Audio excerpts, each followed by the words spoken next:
They say the best revenge is living well. They are wrong. The best revenge is watching the person who destroyed you beg for mercy while you hold the keys to their cage. 3 years ago, Austin Pierce threw his wife out on the street like garbage to make room for his mistress. He thought she was weak. He thought she was broken. He thought he'd never see her again. He was right about one thing. The woman he divorced is dead. But the woman who returned, she's a hurricane wrapped in silk. And she didn't come back to argue. She came back to take everything. The rain in Seattle didn't wash things clean. It just made the grime slicker. That was exactly how Gabrielle felt, standing on the marble steps of the King County Superior Court, slick cold and utterly discarded. She held a single manila envelope against her chest to shield it from the drizzle. It contained the final decree. Dissolution of marriage. Irreconcilable differences. The legal terms for, I found someone younger, richer, and I don't need you anymore. Austin Pierce walked out of the revolving doors 5 minutes later. He didn't look like a man who had just ended a 10-year marriage. He looked like a man who had just closed a profitable business deal. He adjusted the cuffs of his bespoke navy suit, checked his Rolex, and popped a peppermint into his mouth. Hanging on his arm was Heather. 24 years old, blonde, and wearing a coat that cost more than Gabriel's car. Heather didn't look at Gabriel with sympathy. She looked at her with the smug pity of a winner, surveying the loser. "Gabby," Austin said, stopping 3 steps above her. He used the nickname he knew she hated. It felt like a pat on the head to a dog he was taking to the pound. "Look, I know the alimony isn't what you wanted, but let's be real. You never really contributed to the firm. You were great at maintaining the home. But the business, that's for the big leagues." Gabrielle tightened her grip on the envelope. Her knuckles were white. "I built the client list for Pierce and Company, from my kitchen table, Austin. While you were playing golf, I was cold-calling investors. Don't rewrite history, just because you're sleeping with the secretary." Heather gasped a theatrical pearl-clutching sound. "I am the vice president of marketing, actually." "You're a glorified pamphlet distributor, Heather," Gabrielle said, her voice shaking. Not with sadness, but with a rage so hot it felt like it was burning a hole in her throat. Austin sighed, shaking his head. "See. This bitterness. This is why it had to end.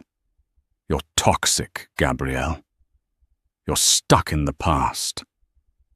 I'm a visionary. I need a partner who looks forward." He stepped closer, lowering his voice so only she could hear. "The prenup held up. The non-compete held up. You have nothing. You can't work in this industry in this state for 5 years. Take the settlement check, buy a cat, and move back to whatever small town you crawled out of." He didn't wait for a response. He signaled for his black SUV. As the driver opened the door, Austin paused and looked back one last time. "Don't try to contact me. Don't try to fight this. You're a ghost now, Gabby. Go haunt someone else." The SUV pulled away, splashing dirty gutter water onto the hem of Gabrielle's thrifted trench coat. She stood there for a long time. The rain soaked through her hair, plastering it to her skull. Passers-by ignored her.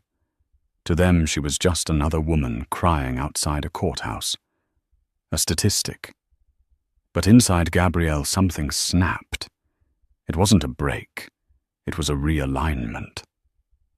For 10 years, she had been the silent engine behind Austin's success. She had proofread every contract, smoothed over every drunken insult he'd hurled at potential partners, and managed the books when they were so broke they ate ramen for Thanksgiving. She knew where the bodies were buried. She knew which accounts were offshore. She knew exactly how Austin Pierce had cheated his way to the top. She looked at the check in her hand. It was for $25,000. A pittance. Enough to survive for a few months, maybe. She tore it up. The pieces fluttered down into the puddle at her feet. "A ghost," she whispered to the empty street. "Okay, Austin, I'll be a ghost." She turned and walked toward the bus stop. She wasn't going to her small apartment. She was going to the library to print a one-way ticket. She had a contact in Zurich, an old friend of her father's named Tobias, who dealt in information. Gabrielle Stone didn't vanish because she was hiding. She vanished because she needed time to sharpen the knife. 3 years later. Austin Pierce was a king. At least that's what Forbes magazine called him. The headline of the September issue read, "The Midas of the Pacific Northwest." How Austin Pierce turned tech logistics into gold. He sat in his corner office on the 40th floor, overlooking the Seattle skyline. The rain was still falling, just like it had 3 years ago. But from up here, you couldn't feel the damp. You could only see the lights. "Honey, are you listening to me?"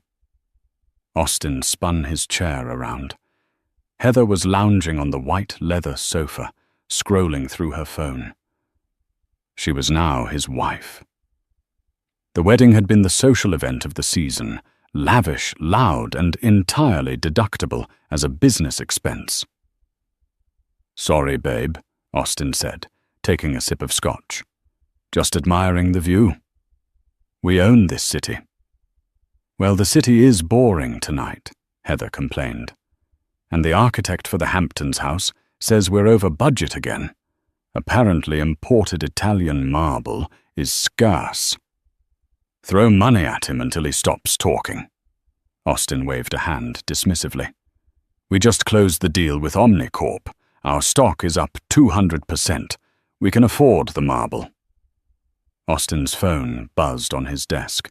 It was his lawyer, a weasel of a man named Benedict. "What is it, Ben?" "It's 9 p.m. "Austin, we have a hiccup." Benedict's voice was tinny and anxious. "The Omnicorp merger. Their board is demanding a final audit of the 2022 financials before they sign the check next week. Specifically, the consulting fees routed through the Cayman accounts." Austin felt a small prick of irritation. "We buried those. That's why I pay you. Tell them it's proprietary data." "I tried.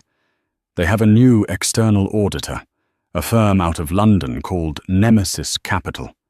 These guys are sharks, Austin. They aren't accepting the standard redacted files.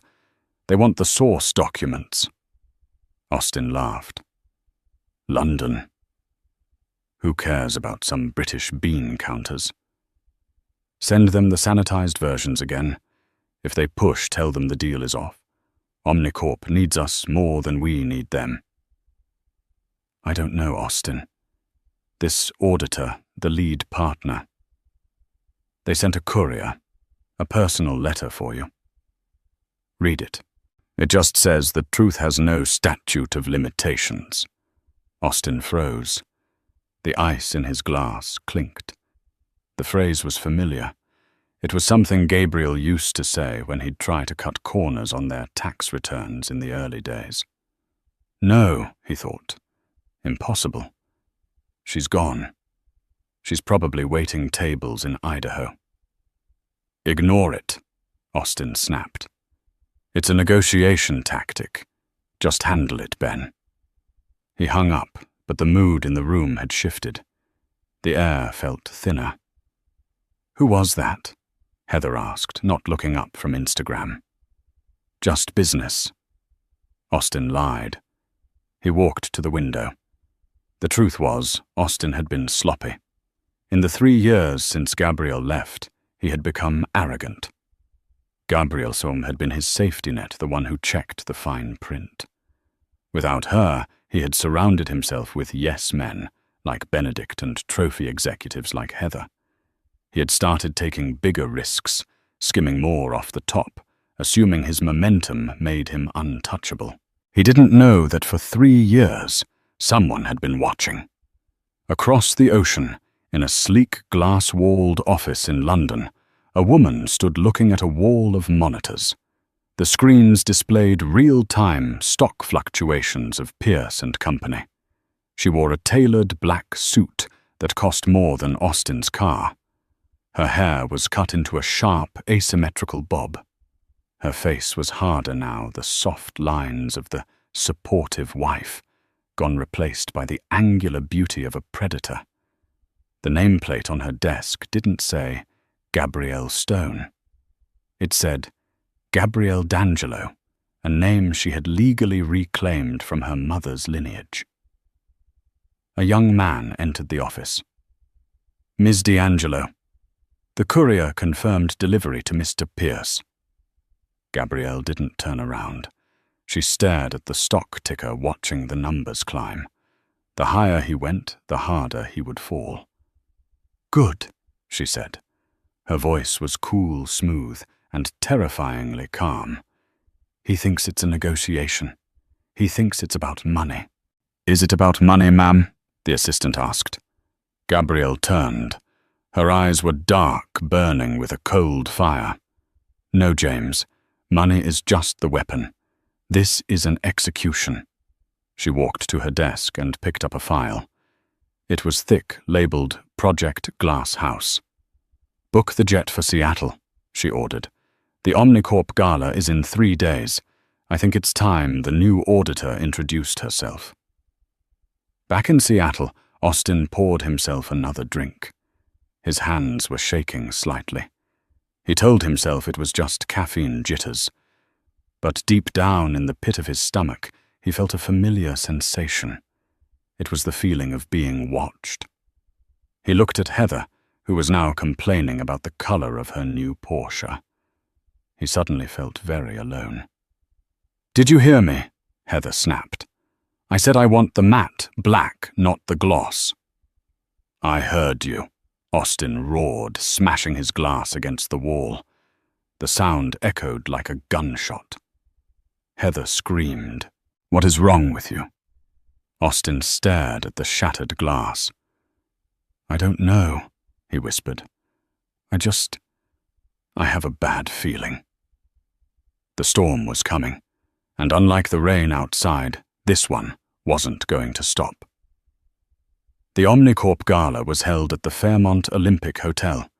It was a disgusting display of wealth champagne fountains, ice sculptures shaped like dollar signs, and enough diamonds to pay off the national debt of a small country. Austin Pierce was working the room. He had regained his composure. The incident with the glass was forgotten, smoothed over with a diamond bracelet for Heather. Tonight he was the star. Tonight he was signing the preliminary agreement that would make him a billionaire. "Austin, you look like $1 billion, shouted the CEO of Omnicorp, a boisterous man named Roger. "Feeling it, Roger." Austin grinned, clinking glasses. "Ready to sign?" "Almost," Roger said, his expression sobering slightly. "We're just waiting on the final nod from the external audit team. They insisted on being here tonight. Said they wanted to look you in the eye before clearing the books." Austin forced a laugh. "Dramatic. I like it. Where are these mystery accountants?" "Right there." Roger pointed toward the grand staircase. The room went quiet. Usually, accountants entered a room unnoticed. But the woman descending the stairs commanded silence. She was wearing a dress of liquid silver that clung to her frame like a second skin. It was backless, daring, and elegant.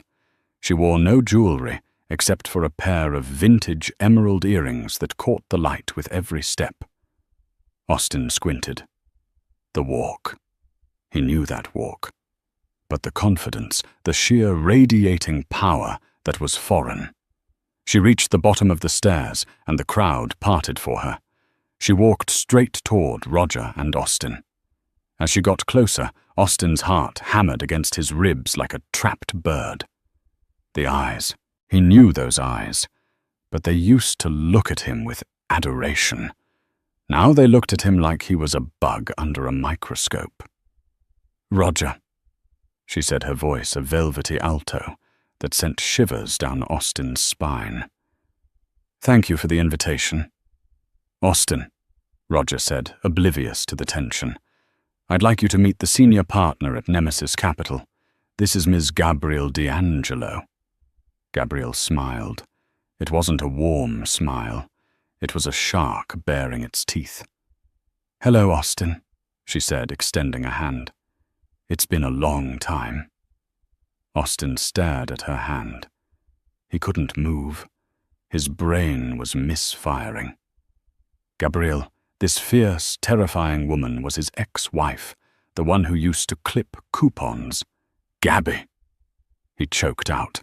Heather, sensing a threat, latched onto Austin's arm. "Who is this?" she demanded, her voice shrill. Gabrielle turned her gaze to Heather. She looked her up and down, taking 2 seconds to dismantle Heather's entire self-esteem. "You must be the vice president of marketing," Gabrielle said, allowing a tiny, cruel pause. "I love what you've done with the pamphlets." A ripple of laughter went through the nearby crowd. Heather turned beet red. "I am his wife," Heather spat. "I know," Gabrielle said softly. "I used to have that job. The benefits are terrible, and the severance package is even worse." She turned back to Austin, who was pale and sweating. "Ms. D'Angelo," Austin stammered, trying to regain control. "I didn't know you were in finance." "There's a lot you don't know, Austin," she said. She leaned in close, invading his personal space. "For example, you don't know that Nemesis Capital now owns 15% of Omnicorp's voting shares, which means I have to approve your merger." Austin felt the floor tilt. "What?" "And I have some questions about the books," she continued, her voice dropping to a whisper. "Specifically about the Ghost Protocol accounts in the Caymans. You remember those, don't you? The ones you set up while we were still married. The ones you used to hide assets during the divorce." Austin stopped breathing. "Oh, don't look so scared." Gabrielle patted his cheek. It was a mocking, degrading gesture. "We're going to have so much fun, Austin. I'm going to audit every single inch of your life." She pulled back and raised her champagne glass. "To the truth," she toasted loud enough for the circle of executives to hear. "To the truth," Roger cheered, clinking her glass. Austin didn't drink. He watched Gabrielle walk away, disappearing into the crowd of elites who were now whispering about the stunning woman who had just gelded Austin Pierce in public. "Who the hell is she?" Heather hissed. "Austin, fix this." Austin watched Gabrielle's silver dress shimmer in the distance. "I can't," he whispered. "She knows. She knows everything." The hunt had begun, and for the first time in his life, Austin Pierce realized he was the prey. Monday morning at Pierce & Company was usually a parade of arrogance. Austin liked to start the week by strutting through the bullpen, criticizing the interns and loudly taking credit for work he didn't do. But this Monday was different. The atmosphere was brittle. At 8 a.m. sharp, a convoy of 3 black SUVs pulled up to the curb. Austin watched from his office window, a knot of dread tightening in his stomach. He saw Gabrielle step out.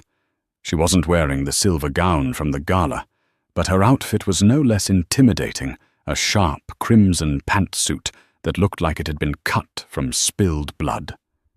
She was flanked by 4 associates, men and women, in charcoal suits carrying briefcases like weapons. "She's here," Austin muttered to himself. He turned to the intercom. "Lydia, send Heather in here. Now!"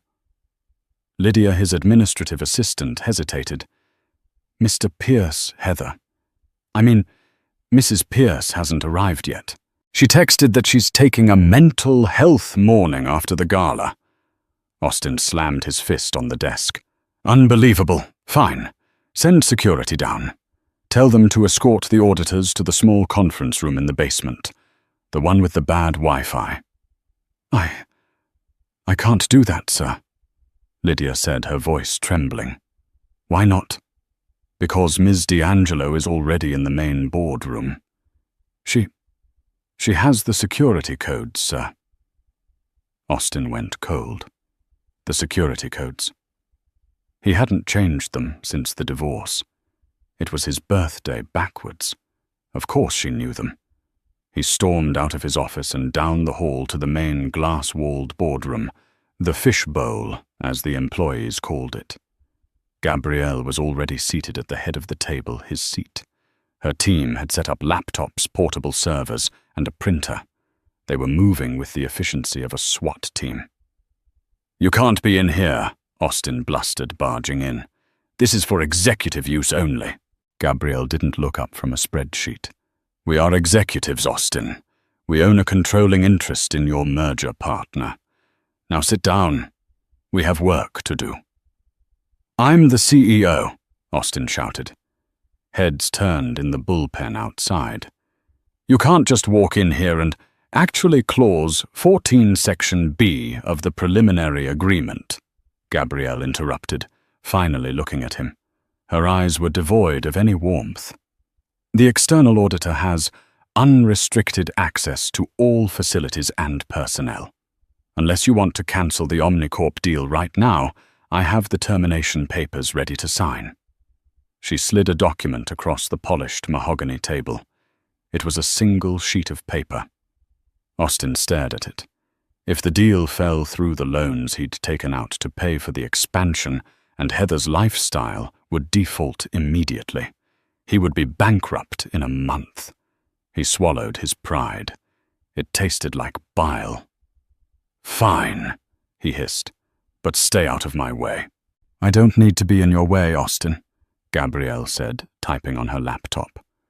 "I just need your login credentials. The real ones, not the guest access you gave the last auditors." "I don't know what you're talking about." "James," Gabrielle said to the young man on her right. "Pull up the server logs from December the 2024. James tapped a key.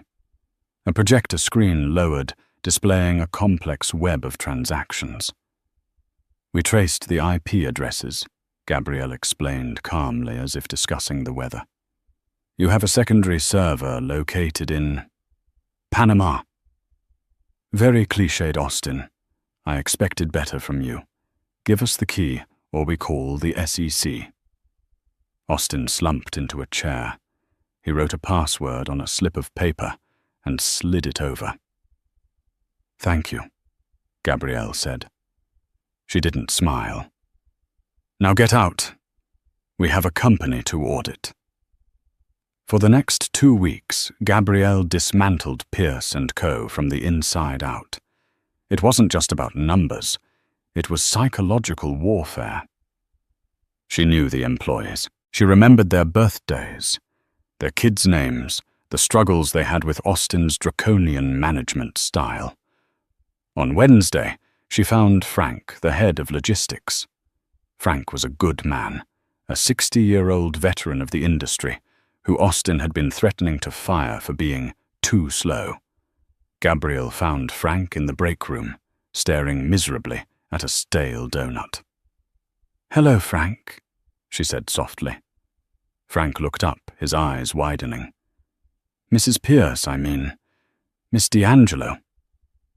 "Just Gabrielle, Frank. How is your wife? Did she ever get that hip surgery?" Frank's eyes welled up. "No. The insurance plan. Austin switched us to a cheaper provider last year. They denied the claim." Gabrielle's expression hardened. "He switched providers to save money. The company posted record profits last year. He said costs were up. Frank shrugged helplessly. Frank, Gabrielle said, placing a hand on his shoulder. I'm going to need you to testify about the inventory discrepancies, specifically the phantom cargo Austin claims he shipped to Asia. Frank looked scared. He'll fire me. I have 3 years until pension. If you help me, Gabrielle said, Austin won't be in a position to fire anyone, and I promise you when the dust settles, the new management will reinstate the old health plan, retroactively. Frank looked at her. He saw the steel in her spine. He nodded. The shipping manifests are in a hidden folder on the drive.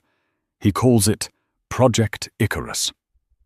By Friday, the office dynamic had shifted.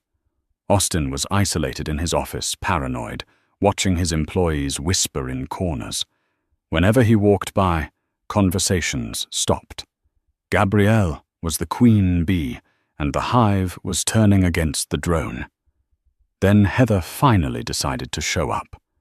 She burst into the boardroom on Friday afternoon, wearing oversized sunglasses and carrying a tiny dog in her purse.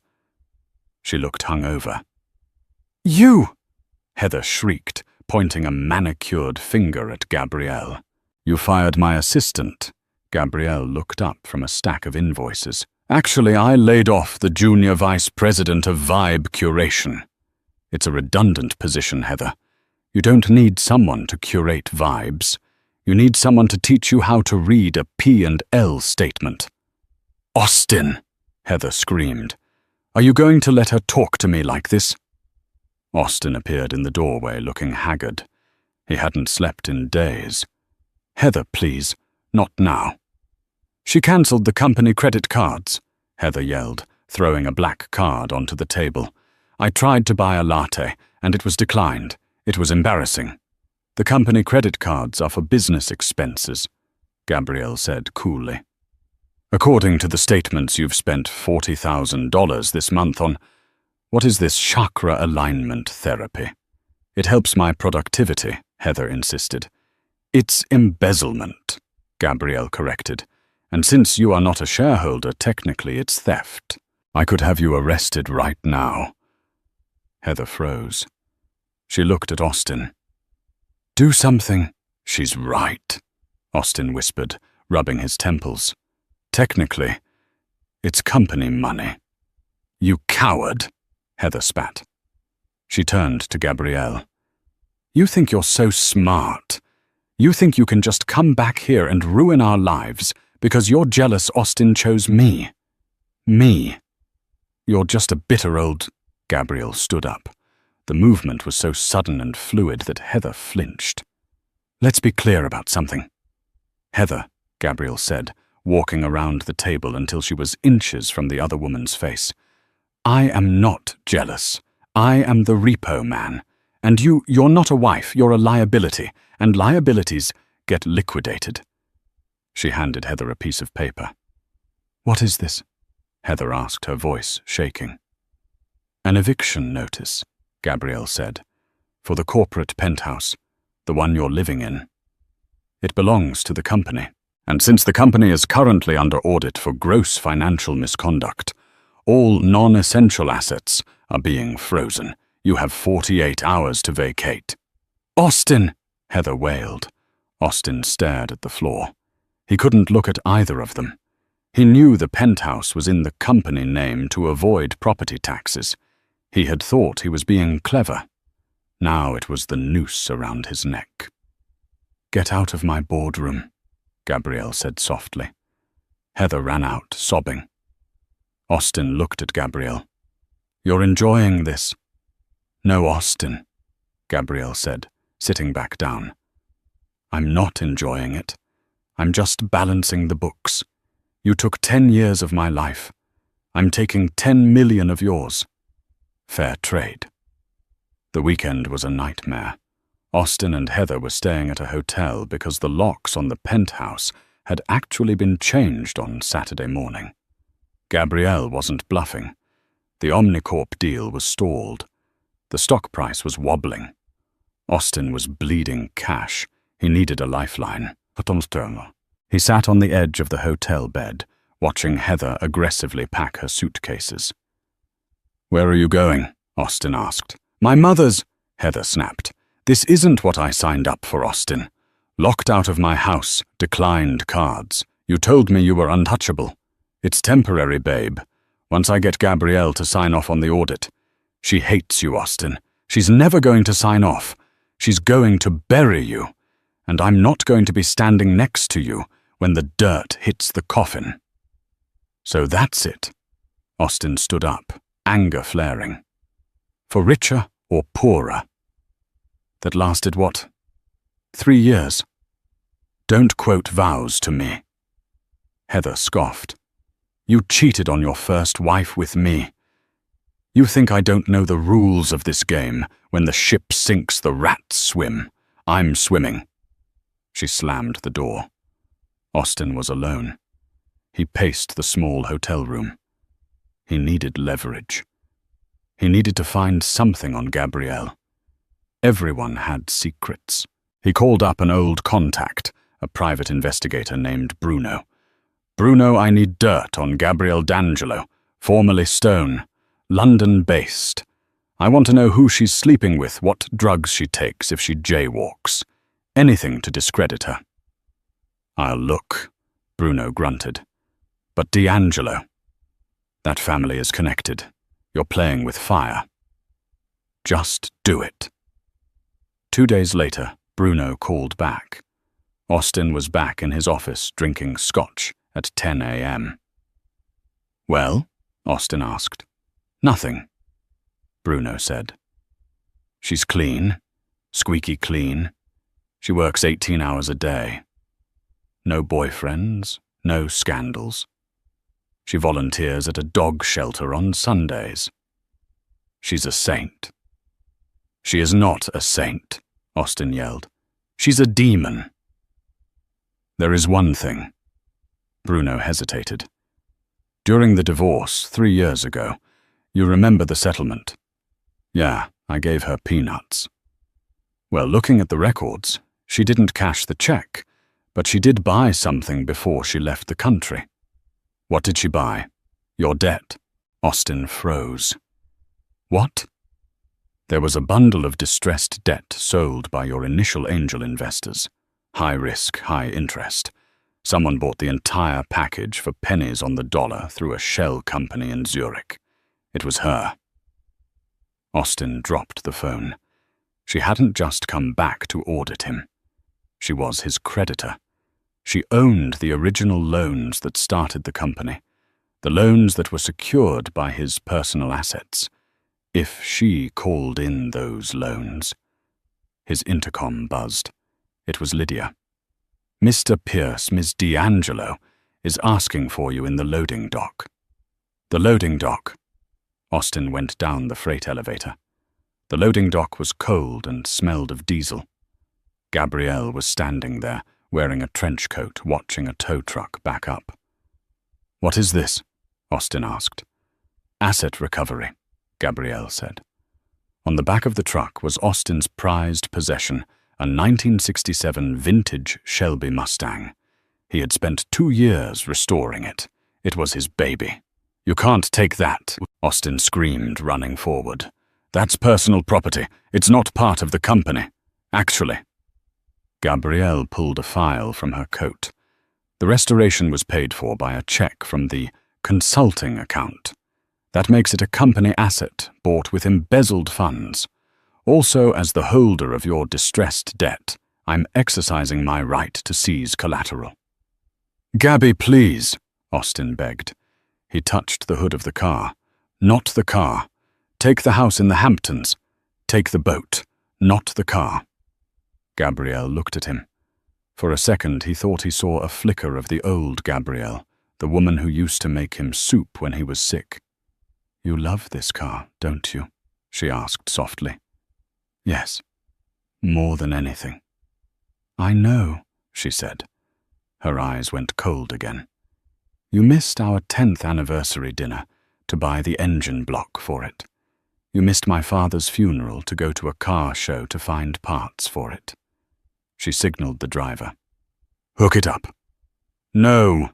Austin grabbed her arm. "Two security guards." His security guards stepped forward and pulled him back. "Don't touch the auditor, Mr. Pierce," one of the guards said. It was Mike, the head of security. Austin had denied Mike a Christmas bonus last year. Austin watched as the car was hoisted up. "Where are you taking it?" he croaked. "To the crusher." Gabrielle lied. She wasn't going to crush it. She was going to sell it and donate the money to a women's shelter. But she wanted him to feel the pain. "Why are you doing this?" Austin wept. He was actually crying now. "Is it because of Heather?" "She left me. I'm alone. Isn't that enough?" Gabrielle stepped closer. The smell of rain and expensive perfume wafted off her. "It's not about Heather, Austin. Heather was just a symptom. You think you're the victim here. You built a castle on a swamp of lies. I'm just letting gravity do its job." She turned to walk away, but stopped. "Oh, and Austin. I found the ghost protocol ledger. The real one." Austin stopped crying. The blood drained from his face. You did?" "Yes, and it's fascinating. It turns out you weren't just hiding money from me. You were hiding money from the cartel investors you brought in off the books in 2023. Austin began to shake violently. The investors from 2023 were dangerous men who didn't sue, men who broke legs. "You can't tell them," Austin whispered. "They'll kill me." Gabrielle smiled. It was a terrifying, final smile. "I don't have to tell them, Austin. As the auditor, I have a legal obligation to publish a transparent financial report. It goes public tomorrow morning at 9 a.m. Anyone can read it. Even them." "Gabby, you can't.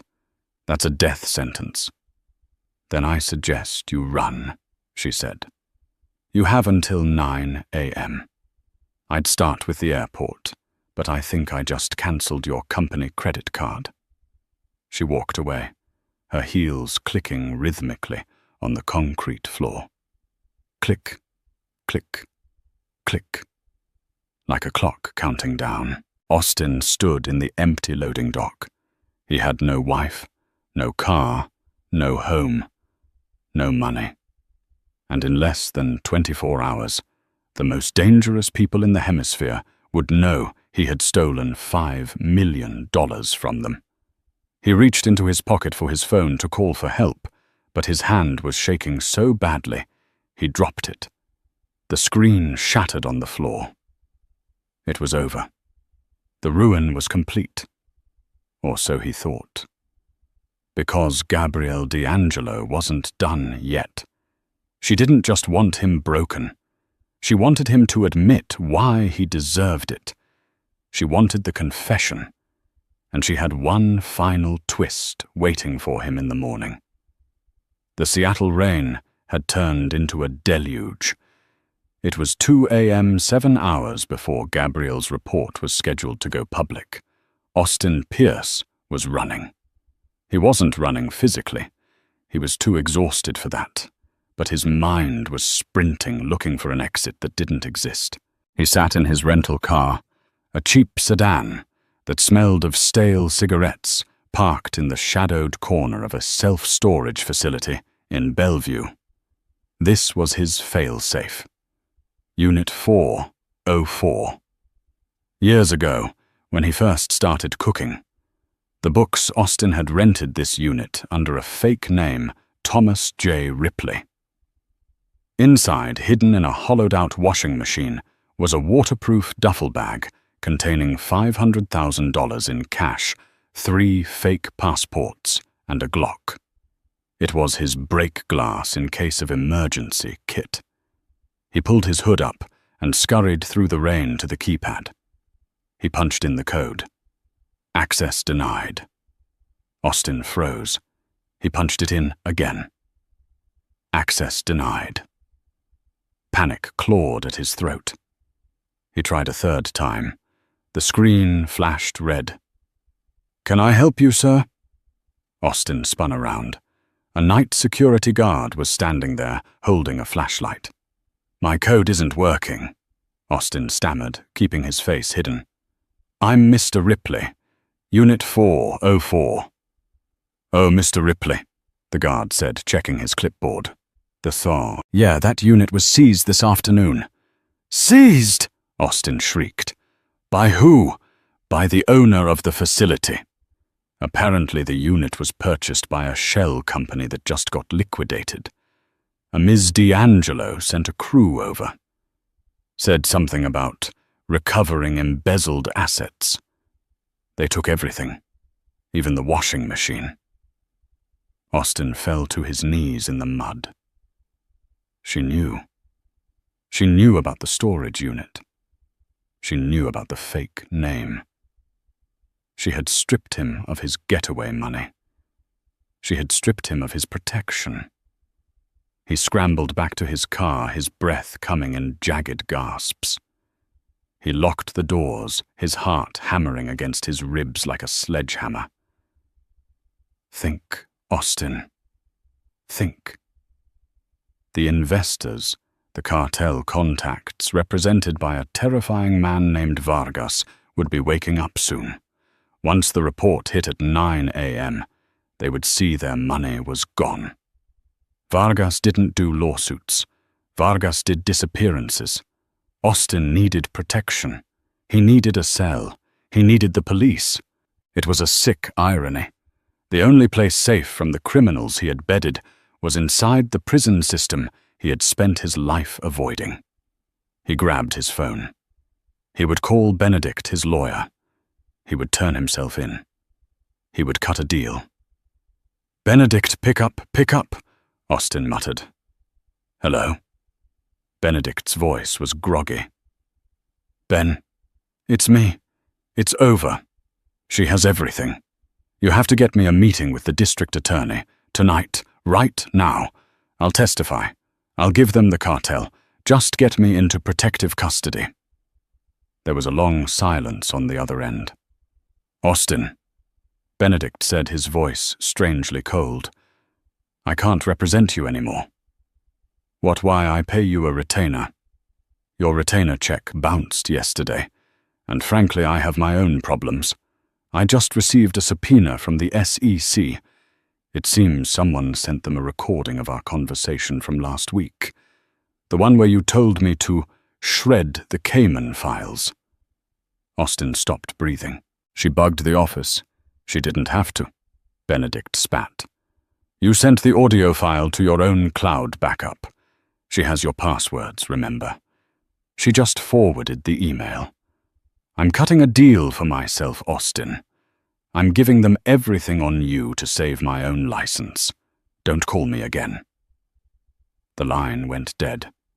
Austin screamed, smashing the steering wheel with his fists until his knuckles bled. He was radioactively toxic. No lawyer, no money, no wife, no escape. He looked at the digital clock on the dashboard. 4:30 a.m. He had 4.5 hours before the report went live, before Vargas found out. He had one card left to play. The Hail Mary. He started the car and drove toward the city. He wasn't going to the police station. He was going to the source. He was going to beg the only person who had the power to stop the clock. He drove to the Four Seasons Hotel. He knew she was staying in the presidential suite. He knew because he used to stay there. He bribed the night concierge with his vintage Rolex, the last thing of value he owned, to let him up the elevator. He stood outside the double mahogany doors of the suite. He looked like a madman.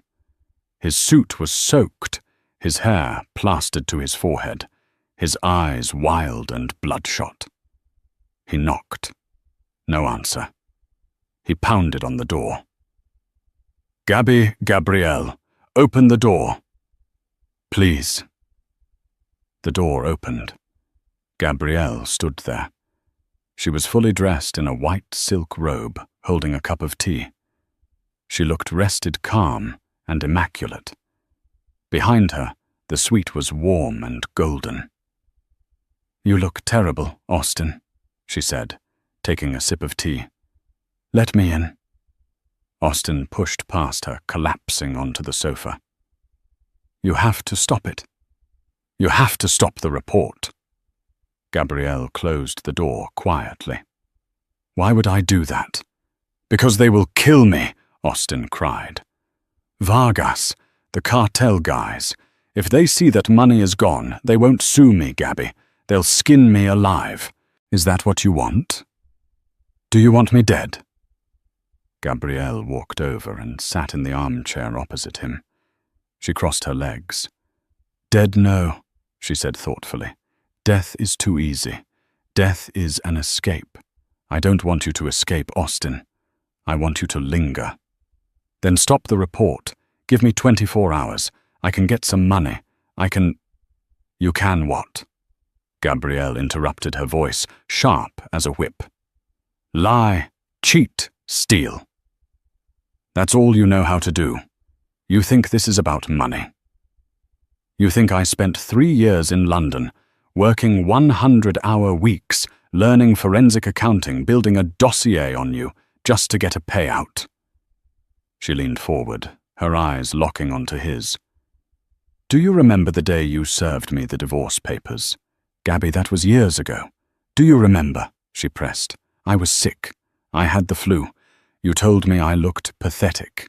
You told me I was a dead weight. You kicked me out of the house I decorated, away from the life I helped build, so you could move in a 24-year-old who couldn't even spell logistics." "I made a mistake," Austin sobbed. "I'm sorry, I'm so sorry. Apologies are for spilled wine, Austin. This is reckoning." She stood up and walked to the desk. She picked up a thick document. "This is the report," she said. Austin's eyes widened. "Burn it. Please. I'll do anything. I'll sign over the company. I'll leave the country." "You can't sign over the company," Gabrielle said calmly. "You don't own it anymore. I triggered the default clause on your debt an hour ago. The bank, which is me, now owns Pierce and Company." Austin gasped. "But," Gabrielle continued, "I can delay the public release of the section regarding the cartel investors. I can redact the names of Vargas and his associates. I can make it look like a standard corporate bankruptcy." "Yes." Austin scrambled up, falling to his knees at her feet. "Yes, do that. Please save me from Vargas." "I will," Gabrielle said, "on one condition." "Anything?" "You confess to everything else, the fraud, the embezzlement, the tax evasion. You write a full confession signed and you walk into the FBI field office at 9 a.m. and hand it to Agent Reynolds. He's expecting you." Austin stared at her. "Prison. It's prison or Vargas." Gabrielle shrugged. "Inside a federal penitentiary, you're safe from the cartel. You'll be a high-profile, white-collar criminal. Minimum security, maybe, if you're lucky." She dropped a pen and a notepad on the floor in front of him. "Choose Austin. The cage or the coffin." Austin looked at the pen. He looked at the rain lashing against the window. He realized with a crushing finality that she had checkmated him completely. She wasn't just ruining him. She was forcing him to choose his own punishment. With a shaking hand, he picked up the pen. "I'll write it," he whispered. Gabrielle watched him write. She didn't gloat. She didn't smile. She just watched like a scientist observing a specimen. The Federal Building, Seattle. 8:55 a.m. The lobby of the Henry M. Jackson Federal Building was a cavern of cold stone and echoing footsteps. To Austin Pierce, it felt like the mouth of a tomb. He stood near the security checkpoint, shaking. He hadn't slept in 30 hours. His Italian suit, once his armor, was now a wrinkled, damp shroud. Passers-by lawyers in crisp shirts, clerks with coffees, gave him a wide berth. He smelled of fierce, stale sweat and the devastating realization that his life was over. He clutched the black notebook to his chest. It contained the confession Gabrielle had forced him to write.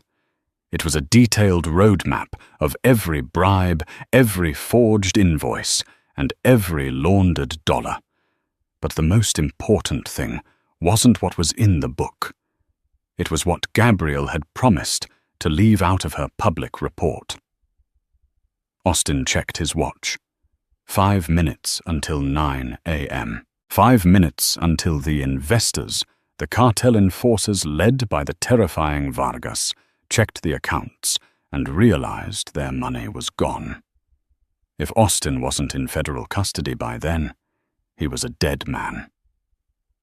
"Mr. Pierce." Austin jumped, nearly dropping the notebook. Standing in front of him was Agent Reynolds. He was a man carved from granite with a buzz cut and eyes that had seen every variety of white-collar scum the city had to offer. He didn't look impressed. "Agent Reynolds," Austin croaked. His throat was so dry it hurt to speak. I'm here to turn myself in." "We know," Reynolds said, his voice flat. "Ms. D'Angelo called the field office an hour ago. She said you'd be bringing us a gift." Austin handed over the notebook with trembling hands. Reynolds took it, flipping through the pages with agonizing slowness. "This is comprehensive," Reynolds noted, raising an eyebrow. "You admit to the wire fraud, the tax evasion, the embezzlement of employee pension funds." "Yes, all of it," Austin whispered, looking over his shoulder at the glass doors. He expected a black SUV with tinted windows to pull up any second. He expected Vargas. "Just, please tell me, did she release the report? Are the names redacted?" Reynolds closed the notebook and looked at Austin with a mix of pity and disgust. "Ms. D'Angelo kept her end of the bargain, Mr. Pierce. The public audit report went live 2 minutes ago. The section regarding your high-risk private lenders lists the funds as anonymous toxic debt. Vargas and his associates aren't named." Austin let out a sob of relief. His knees buckled, and he had to grab the security desk to stay upright. "Thank God," Austin wept. "Thank God." "I wouldn't celebrate just yet," Reynolds said, pulling a pair of handcuffs from his belt. The metal clicked ominously. "You're safe from the cartel, Austin, but you just confessed to crimes that carry a mandatory minimum sentence. You're trading a coffin for a cage." "I'll take the cage," Austin said, holding out his wrists. "Just get me inside, please." As the cuffs locked into place, biting into his skin, Reynolds grabbed his arm to lead him toward the elevators. "Wait," Austin said. Through the glass doors of the lobby, he saw movement at the curb. A sleek black Bentley had pulled up through the morning drizzle. The rear window rolled down slowly. Gabrielle sat in the back. She wasn't smiling. She wasn't gloating. She wore large sunglasses and a coat that looked like soft armor. She watched the scene with the detached interest of a CEO inspecting a terminated employee. Austin stared at her. He wanted to scream. He wanted to beg. He wanted her to look at him with hate, with anger, with something. Hate would mean he still mattered. Hate would mean he still had power over her. But there was no hate. There was only indifference. Gabrielle gave a single sharp nod. It wasn't a goodbye. It was a receipt. Transaction completed.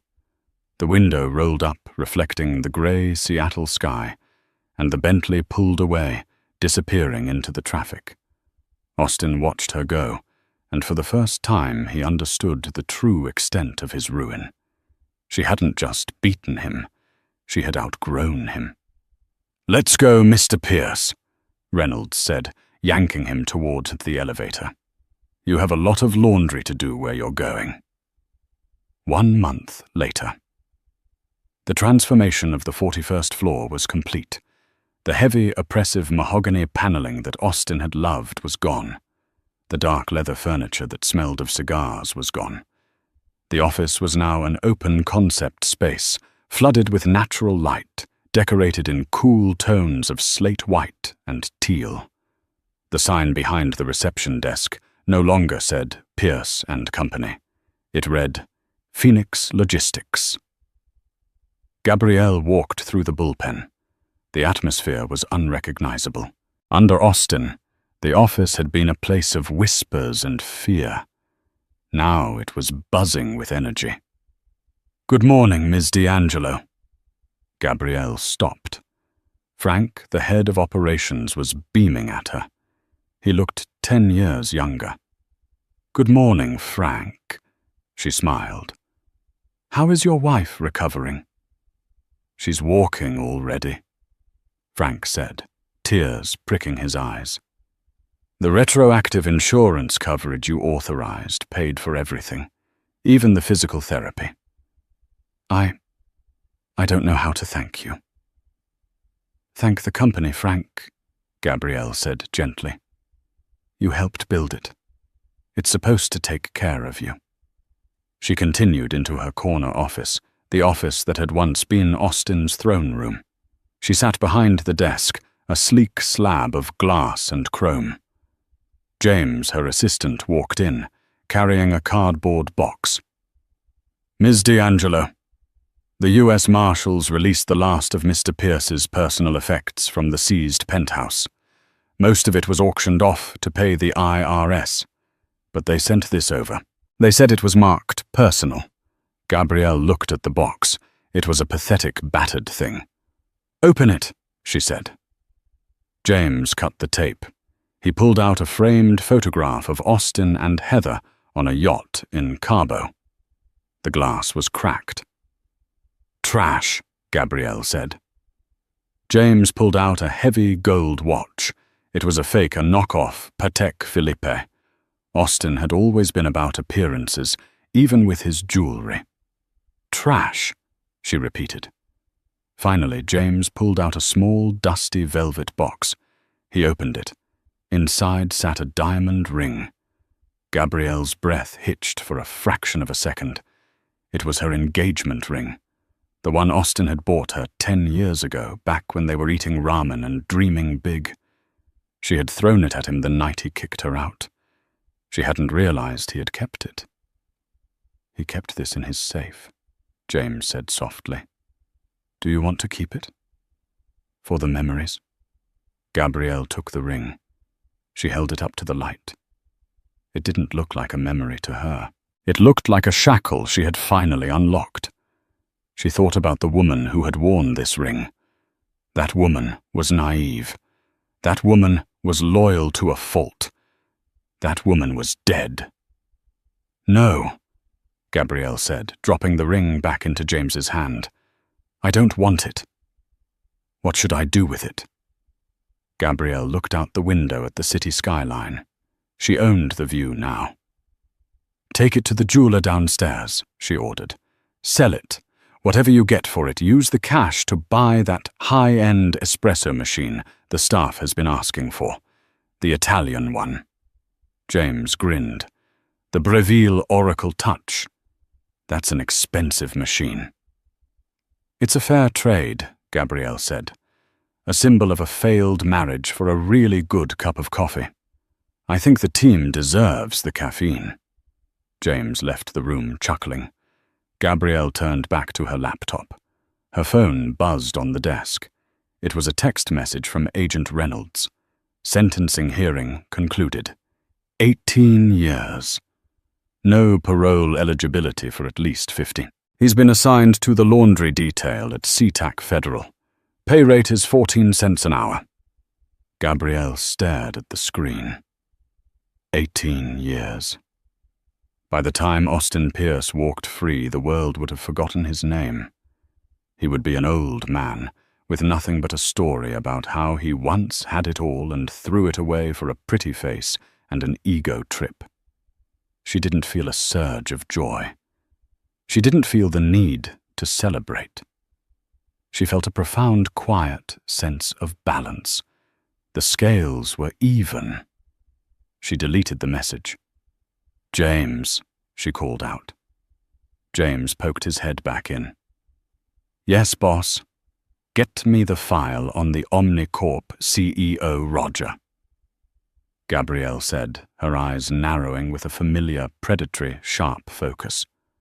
"I was looking at his expense reports from the gala. He charged $15,000 for client entertainment at a venue that doesn't exist.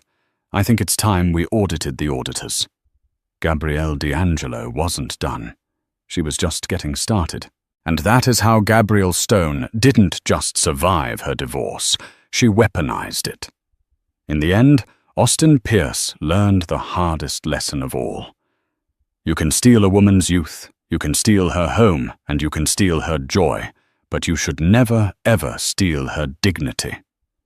He thought he was discarding a broken wife, but he was actually freeing a mastermind.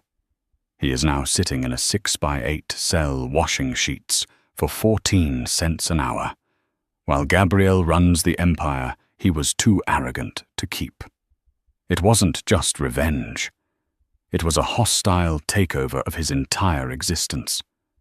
If you enjoyed this story of high-stakes justice and ultimate karma, please hit that like button. It really helps the channel. Don't forget to subscribe and ring the bell so you never miss a new story. Share this video with someone who needs a reminder that the best revenge is massive success. Thanks for watching, and I'll see you in the next one.